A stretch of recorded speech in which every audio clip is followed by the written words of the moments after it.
Spleen की deficiency, भूख न लगना, खाने के बाद पेट में भारीपन। खाने के बाद आपको आजकल 50% लोग तो बता ही देंगे जी पेट में भारीपन रहता है। आप भी 6 जने बैठे हैं तो 3 के भारीपन रहता ही होगा आपके भी। तो इसका आप ट्रीटमेंट करें। अगर खाने के बाद भारीपन आता है, फिर ठीक हो जाता है कुछ देर बाद, 1 घंटे 2 घंटे बाद। स्प्लीन की डेफिशिएंसी, पूरे दिन भारीपन आता है तो लीवर की स्टेग्नेशन, नोट कर लेना इसको। जो कुछ टॉपिक ऐसे होते हैं आप ये वीडियो देख देख करके उनको लिखते रहा करें, क्योंकि बुक में पढ़ना वो भूल हो जाती है फिर। तो एक उसको आप पेज को 2 3 4 5 पेज पे सारे पॉइंट पूरी क्लास में आ जाएंगे। उसको आप कभी भी रिपीट कर सकते हो, इससे डायग्नोसिस में आपको आसानी होगी। रोज पेशेंट आ रहे हैं हमारे पास, लीवर की स्टेग्नेशन। नरेंद्र जी को भी हमने दिए थे लीवर की स्टेग्नेशन, उनको काफी आराम मिला उसमें। तो पूरा दिन पेट में तनाव है, अफारा है, तो लीवर की स्टेग्नेशन। खाने के बाद अगर प्रॉब्लम है तो स्प्लीन की डेफिशिएंसी। ठीक है, इसमें एक थकान लगना और भूख नहीं लगना इसका सबसे बड़ा सिम्टम्स है। ह्यूमिडिटी बॉडी में होगी तो कफ भी बनेगा, उसके लिए भी स्प्लीन की डेफिशिएंसी होती है। शुगर का भी कारण यही होता है स्प्लीन की डेफिशिएंसी, क्योंकि ये डेफिशिएंट हो जाएगी, पैंक्रियाज को एनर्जी नहीं मिलेगी, तो उसकी वजह से भी ये प्रॉब्लम हो जाती है। ठीक है, इसका प्रोटोकॉल होगा, इसको आप पढ़ लेना, कॉलम को पढ़ सकते हो। किस कारण से होती है इसमें वो दिया गया है, मतलब किस कारण से स्प्लीन की होती है। इसके 6 पॉइंट हैं। Spleen 3, spleen 6, CV12, stomach 36, UB20 और 21। UB20 और 21 ये इसके बैकशू पॉइंट है, इसलिए टेटाइज पॉइंट से ये सारे पॉइंट लिए जाते हैं। स्टमक 36 उसका अर्थ पॉइंट है, स्प्लीन 3 उसका अर्थ पॉइंट है, स्प्लीन 6 उसका यिन पॉइंट है, यिन को बढ़ाता है। CV12 ये फ्रंट शू पॉइंट है शायद स्टमक का। तो इन सबको हमें टोन करना है। वाइट विजिबल रहेगा मैग्नेट दोनों ही हाथों में।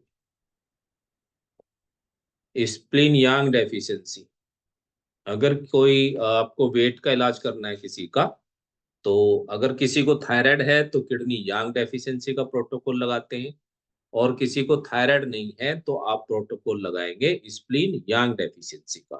ठीक है, इसमें भूख ना लगना, खाने के बाद पेट में भारीपन और थकान लगना, हाथ पैरों में कमजोरी, ठंड लगना। इसमें ठंड नहीं होगी, स्प्लीन की डेफिशिएंसी में। स्प्लीन यांग डेफिशिएंसी, यांग डेफिशिएंट हो गया यानी कि गर्मी कम हो गई है, वहां पे ठंडक बढ़ गई है स्प्लीन में, उसका फंक्शन कम हो गया है। ओके, तो ठंड लगेगी, पैर आपके ठंडे रहेंगे, हाथ पैर ठंडे हो जाना, पीला वर्ण होगा। यांग डेफिशिएंसी, यांग इज हीट, ही कम हो जाएगी बॉडी में, तो पीलापन तो अपने आप ही आ जाएगा। ठीक है ना, तो ये सिम्टम्स आपको दिखाई देते हैं तो प्रोटोकॉल लगेगा स्प्लीन यांग डेफिशिएंसी। पैरों में स्वेलिंग आ रही है आपके, दबाने से गड्ढा पड़े तो किडनी यांग डेफिशिएंसी, गड्ढा नहीं पड़ रहा है वहां पे स्वेलिंग में तो स्प्लीन यांग डेफिशिएंसी। पतले दस्त लगेंगे इसमें, की डेफिशिएंसी में पतले दस्त लग जाते हैं, लूज मोशन हो रहे हैं, किसी को रुक ही नहीं रहे हैं। तो ऐसे भी काफी पेशेंट मिलेंगे, 2 2 3 3 महीने हो गए उनको लूज मोशन होते हुए। तो आपका ध्यान जाना चाहिए, स्प्लीन की डेफिशिएंसी, स्प्लीन यांग डेफिशिएंसी, दोनों को आप मैच करेंगे, जो भी सिम्टम्स मिलते हैं उसको लगा देंगे। ठीक है। जीभ, इसमें देखो कैसी रहेगी, पीली अथवा सामान्य, हल्की पीली रहेगी, क्योंकि स्प्लीन की डेफिशिएंट हो जाती है तो ब्लड अपने आप ही कम हो जाता है बॉडी में, थोड़ा सा हीमोग्लोबिन, तो पीलापन हल्का सा। अथवा सामान्य, पुराने रोगों में किनारे फटे होते हैं, साइड से कटी हुई होगी थोड़ी सी, इसमें जीभ के साइड में स्वेलिंग आ जाती है, साइड में स्वेलिंग आ जाएगी जीभ पर। ऐसा जीभ के बीच के पास के किनारों में, जो बीच होता है उसके पास, बीच का एरिया स्टमक का होता है और उसके साइड होते हैं स्प्लीन से संबंधित, उसके पास के किनारों में होता है। कटे कटे वहां पे कट के निशान मिलेंगे। जीभ में छोटा आड़ा क्रैक भी आ जाता है, जीभ में छोटा आड़ा क्रैक भी आ जाता है। जब पूरी जीभ के साइड में स्वेलिंग आए तो लीवर यांग और लीवर फायर का उपचार करें। जब पूरी जीभ के साइड में स्वेलिंग आ जाए तो वहां पे इसका मतलब है कि लीवर फायर एक्सेस है, उसका ट्रीटमेंट करना चाहिए। और जब हम स्प्लेन का ट्रीटमेंट करते हैं या लीवर का, तो दोनों ही ऑर्गन पे ध्यान देना चाहिए, क्योंकि स्प्लीन उस पर प्रभाव डालता है लीवर पे और लीवर स्प्लीन पे, तो दोनों का ही ट्रीटमेंट करना चाहिए। इसमें पीली गीली सूजी हुई जीभ होगी, क्योंकि यांग डेफिशिएंसी है तो यिन बढ़ गया है वहां। ठीक है ना? तो यिन बढ़ने से क्या होगा, यांग कम होने से पीली हो जाएगी, यिन बढ़ने से गीली हो जाएगी और सूजी हो जाएगी, क्योंकि रुके हैं वहां पे द्रव्य। तो यांग डेफिशिएंट है तो स्वेलिंग भी आ जाएगी। Spleen not controlling blood. Spleen की डेफिशिएंसी के लक्षणों के साथ साथ निम्नलिखित लक्षण भी प्रकट हो जाएंगे। चरम पर आपने देखे होंगे रक्त के काले या लाल चकत्ते पड़ जाते हैं। आंख बंद करके ये प्रोटोकॉल लगा दो उसको, स्प्लीन नॉट कंट्रोलिंग ब्लड। बहुत लोगों को मिलेगा पैरों पर, हाथ पे, वो क्योंकि वेन्स फट के और ब्लड आ जाता है, वो चकत्ते बन जाते हैं उनके। तो क्योंकि स्प्लीन उनको कंट्रोल नहीं कर पा रहा है, ब्लड को वीक हो गया है स्प्लीन। स्प्लीन जी।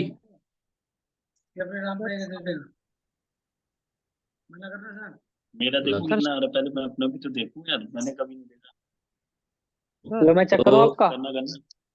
पैन कार्ड दिखाओ जरा। बढ़िया चीज स्प्लीन निकालेंगे नॉट एकदम। Controlling blood. ठीक है, पेशाब में रक्त आना, दस्त के साथ रक्त आना, ये ध्यान देना, ये भी समस्या आ जाती है। पीरियड्स ज्यादा होना, उसका कारण भी स्प्लीन नॉट कंट्रोलिंग हो सकता है।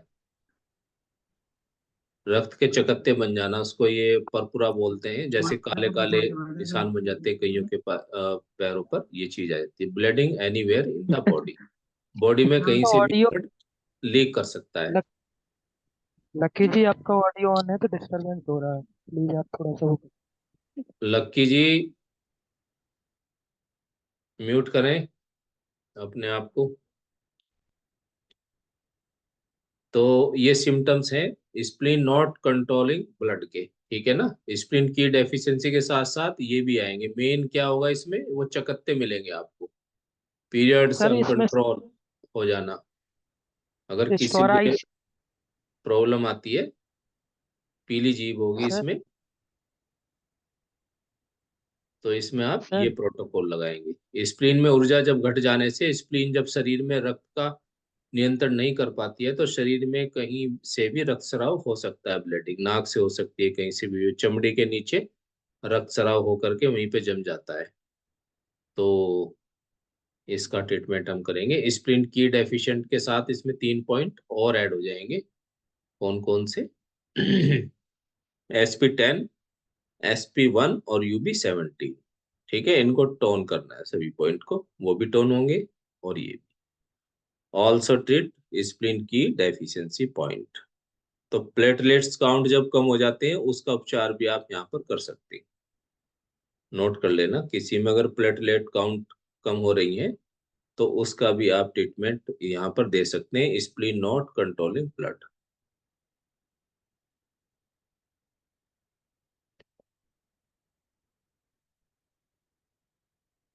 स्प्लीन एबनॉर्मल डेफिशिएंसी, अच्छा ये स्प्लीन की सिंकिंग, ध्यान से सुनिए। वेरिकोज वेन्स, कौन पूछ रहा था? कोई स्टूडेंट पूछ रहे थे वेरिकोज वेन्स का ये ट्रीटमेंट। किसी को भी वेरिकोज वेन्स है, एक पैर में, दो पैर में, तो थोड़ा समय लगता है, 3 मंथ, 6 मंथ, 1 ईयर भी लग जाएगा अगर ज्यादा ही क्रोनिक है, लेकिन बहुत अच्छा इसका रिजल्ट है। कोई भी सिंक, यानी कि बहुत ज्यादा जब डाउन हो जाती है स्प्लीन की, तो उसको सिंकिंग बोला जाता है। तो स्प्लीन का काम है होल्ड करना बॉडी में, होल्डिंग पावर। तो वो क्या करे, पेट लटक जाएगा, कहीं पे भी प्रोलैप्स हो जाएगा, योनि गुदा का बाहर निकल जाना, जरायु, एनस का बाहर निकल जाना। ठीक है ना? तो burning down sensation in the abdomen, जलन होना, पाइल्स, बवासीर का कोई भी है किसी प्रकार की, तो आप स्प्लीन की सिंकिंग का प्रोटोकॉल दे सकते हैं। वेरिकोज वेन्स है, हर्निया है, वो भी एक प्रोलैप्स है, आंतें वगैरह बाहर की साइड आ जाती है, निकल जाती हैं। Wrinkles in the body due to old age, old age में रिंकल्स आ रहे हैं किसी को, तो स्प्लीन की सिंकिंग का ट्रीटमेंट दे सकते हैं। 45 प्लस में स्प्लीन की डेफिशिएंसी का प्रोटोकॉल लगा करके आप आने वाले रिंकल से बच सकते हैं। किडनी की डेफिशिएंसी, स्प्लीन की डेफिशिएंसी, ये ध्यान रखें जब आप 45 प्लस के हो जाए तो। बुढ़ापे की कमजोरी, अपच, उसके लिए भी आप स्प्लीन की सिंकिंग का ट्रीटमेंट देंगे। स्प्लीन की डेफिशिएंसी के कारण जब स्प्लीन ऊर्जा, रक्त आदि को नीचे से ऊपर की ओर प्रवाहित करने के अपने कार्य में अक्षम होती है, तो क्या हो जाएंगी? पाइल्स हो जाएंगी, वेरिकोज वेन्स हो जाएगी, बार बार पेशाब होना, पेशाब को रोक ना पाना भी स्प्लीन की सिंकिंग के कारण ही होता है। बहुत अच्छा ट्रीटमेंट इससे कर सकते हैं, ये इसके पॉइंट है। स्प्लीन की डेफिशिएंसी के साथ साथ इसमें कुछ पॉइंट भी ऐड हो जाएंगे। sp3 sp6, स्टमक 21 ऐड हो गया है इसमें, और गवर्निंग विसल का 1, गवर्निंग विसल 20 ऐड हो गया है। ये यांग को टोन करता है पूरी बॉडी में, गवर्निंग विसल 20। cv6 ऐड हो जाएगा, बाकी सेम। कॉल्ड डैम, ठंडी ह्यूमिडिटी जब उस पर अटैक करेगी स्प्लीन पर, तो क्या होगा? भूख ना लगना, भारीपन लगना, छाती अधिजठर में भारीपन लगना, जिसमें गर्म करने से लाभ मिलना, सिर में भारीपन, लिकोरिया भी हो सकता है। Cold dam attacking the spleen, अगर ये सिम्टम्स आए। पतले दस्त भी इसमें लगेंगे। गहरी सफेद, चिपकी हुई है ना, चिपकदार, हाँ, गहरी सफेद होगी और चिपकदार जीभ होगी, तो समझे कि कॉल डैम्प का अटैक हुआ है स्प्लीन पर। मीठा स्वाद या स्वाद का अभाव, प्यास न लगना, जीभ का जो स्वाद हो जाएगा, मीठापन आ जाएगा उसमें, या स्वाद का अभाव रहेगा, प्यास न लगना क्योंकि कोल्ड अटैक है। बाहरी नमी के कारण से एक्यूट स्टेज में स्प्लीन एक्सेस हो जाती है, नमी से छाती में भारीपन हो जाएगा, एपिगैस्ट्रम में, छाती में भारीपन एवं भारीपन आ जाता है, भरापन। स्प्लीन ऊर्जा के ऊपर चढ़ने के कार्य में बाधा आकर सर में ऊर्जा का अभाव हो जाता है तथा सिर भारी रहने लग जाता है। ह्यूमिडिटी आ जाएगी सर में। वजाइना से सफेद डिस्चार्ज प्रारंभ हो जाता है। जीभ पर चिपचिपी लेप भी शरीर में नमी की अधिकता बताती है। जीभ की गाढ़ी परत एक्सेस सिम्टम्स बताती है तथा पतली पर डेफिशिएंसी सिम्टम्स बताती है। जीभ की गाढ़ी परत एक्सेस कंडीशन बताती है और पतली है तो डेफिशिएंसी सिम्टम्स बताती है। इसमें बाहर अत्यधिक नमी हो अथवा नम वातावरण में ज्यादा रहकर रोग आ जाता है। नमी वाले स्थानों पर रहने वालों को ये प्रॉब्लम हो जाती है। इसमें इन पॉइंटों को सिडेट किया जाएगा। sp3 6 9, स्टमक 8, ये ह्यूमिडिटी निकालता है सर में से, stomach 8 point. cv12, apply star magnets, reduce और इवन, स्टार मैग्नेट भी लगा सकते हैं, सिडेट भी कर सकते हैं। सर इसमें कौन सी बुक है जो पॉइंट्स के बारे में बताती है कि ये पॉइंट्स से ये प्रॉब्लम ठीक टेटाइस होती टू, है? टेटाइस टू में, हाँ, उसमें जितने ठीक भी है। हमारे 360 कमांड पॉइंट है उनके सबके बारे में बताया गया है कि जैसे LI4 है तो ये क्या क्या काम करते हैं, सारे बताएंगे डिटेल में। टेटाइस और 2 इस नंबर। और इसमें ये CV12 ऐड है क्या सर, ये लेफ्ट में हाँ जी, जो आपने ये है ना, ये वाला। ये लेफ्ट में थोड़ा सा लेफ्ट चलो। हाँ, ये हाँ CV12। ये ऐड किया है ना? हाँ, ये कुछ इसमें कटिंग वटिंग होगी तो ये इसमें पॉइंट लगेगा CV12, ठीक है क्योंकि सर। स्प्लीन की डेफिशिएंसी के पॉइंट होते हैं ना इसमें, कुछ और 2 3 पॉइंट और ऐड है। तो CV कुछ पता नहीं, इन्होंने 11 वगैरह कुछ लिख दिया था, तो ये CV12 पॉइंट है, आपकी बुक में क्लियर होगा। हाँ जी। या नहीं है ये? नहीं है। हाँ तो ठीक है ना।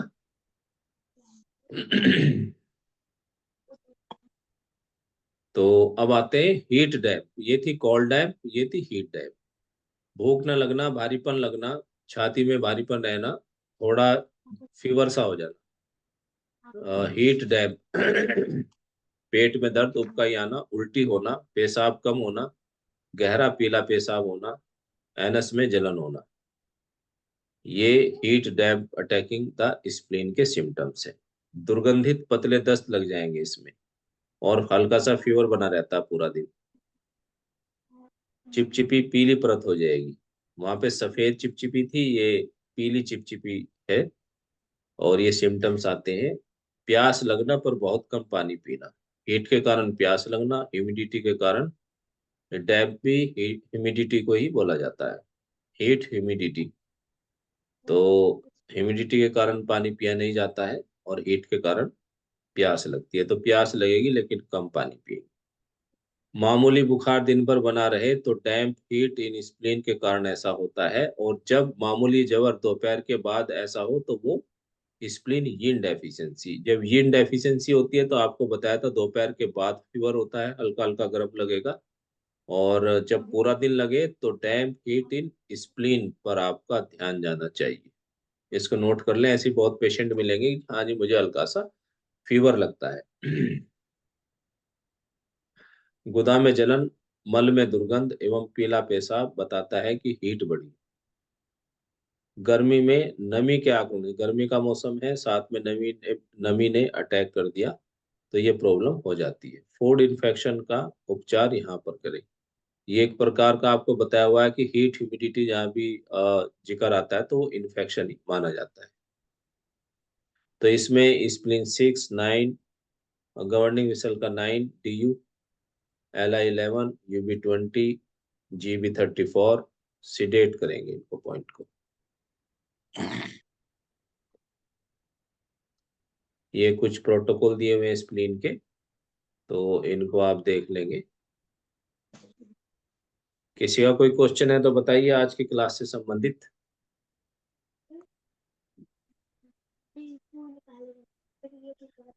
तो ये आप सबसे पहले अपना जो पेशेंट है, आप एक इसमें भी हमने फॉर्म कुछ दिन पहले शेयर किया था अजित जी ने ग्रुप में। तो उसको पूरा फिल करना होता है, वो उसमें सारे सिम्टम्स लिखे होते हैं, कुछ आप अपनी तरफ से ऐड कर लीजिए जैसे बीपी वगैरह। तो इन सिम्टम्स को देख करके प्रोटोकॉल बनाने की कोशिश करिए। नेक्स्ट क्लास में हम और सिम्टम्स पढ़ेंगे, बहुत अच्छा उसमें मजा आएगा। बुक में डेटा ही शायद 10 या 11 है। तो मंडे में हम रखेंगे क्लास 8:30 बजे की, उसको पढ़ेंगे। तो धीरे धीरे आप प्रयास करिए प्रोटोकॉल बनाने का। जी बताइए, कोई कुछ पूछना चाहता? सर इसमें आपने स्प्लिन नॉट कंट्रोलिंग ब्लड वाला था, जी इसमें जो रेड कलर की दिक्कत थी, इसमें क्या सोराइसिस का भी इसी के थ्रू करते हैं नहीं क्या नहीं हम नहीं, लोग? Psoriasis the problem of liver, blood जब गंदा हो हम्म, जाता है तो लिवर की वजह से होता है। लिवर और किडनी यील्ड डेफिशिएंसी के उसमें प्रोटोकॉल होते हैं, उसका प्रोटोकॉल है सोराइसिस का, तो आपको दिया हुआ है। उसमें लिवर और वो किडनी के ही पॉइंट है मिक्स करके जो लगाए जाते हैं। ठीक है। वो ब्लड केमिस्ट्री जब बिगड़ जाती है, खराब हो जाता है, उसकी वजह से सोराइसिस होता है। ये तो कंट्रोल नहीं कर पा रहा ब्लड को, उसके लिए ब्लड हम्म, निकल रहा है कहीं से भी, है ना। जी जी। कोई भी बॉडी की होल्डिंग पावर कम हो रही है, पेट का लटकना, हाथों का लटकना, हर्निया, वेरिकोज वेन्स, पेट बहुत ज्यादा लटक गया नीचे की तरफ, उसके लिए, ठीक है ना। हर्निया का इसी से कर सकते हैं या दूसरी प्रोटोकॉल भी आप बता रहे थे उसमें जी यूट्यूब में? हर्निया वाला जो वो है ट्रीटमेंट, इसी हाँ से कर बिल्कुल, सकते हैं आप या? इससे कर सकते हैं। किसी भी प्रकार की हर्निया हो तो इसको लंबे समय तक थोड़ा ट्रीटमेंट को देना पड़ेगा। और बाकी जी टेटा 6 में 5 प्रकार की हर्निया है, उसका भी अलग अलग ट्रीटमेंट दिया हुआ है। और बाकी आप इसको भी कर सकते हैं, स्प्लिन की सिंकिंग को। ठीक है। जी नेक्स्ट।